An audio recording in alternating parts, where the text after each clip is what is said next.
حاكم سجن من السجون أو رئيس سجن من السجون يعطيني زنزانة صغيرة في السجن ويمنع التليفون عني ويمنع الناس من زيارتي ويعطيني بس ورق وأقلام وأكتب. جميل. حتى أبتعد عن الدنيا شوية. و أنا سجنت عدة مرات في عهد البعث، مرة بالكويت ومرة لما كنت أدرس في العراق. وكنت تنام على لوح؟ أنام على الأرض. ومرة على اللوح؟ أي نعم.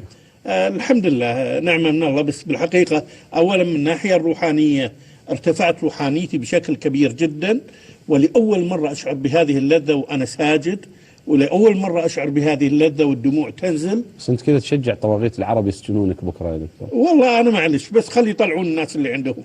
إذا يعني مقايضة يعني بيطلع عشرات الآلاف من السجن إذا العربي. تستطيع يا أخ عبد الكريم، بس أنا عايز أبتعد عن الرايح والجاي. إذا تعرف مسؤول عن سجن من السجون، والله دمعة نزلت من عيني الأسبوع الماضي. دخلت ناداني مدير أحد السجون وقال لي ألقي محاضرة على المساجين واستانسوا مني. فقلت له إذا تحب أنا مستعد أقعد عندكم يوميا أعطيكم محاضرة، بس أعطيني زنزانة لوحدي. فودي أبتعد بالحقيقة عن الناس حتى أكتب. لكن أطمنك أن بدأنا الكتابة.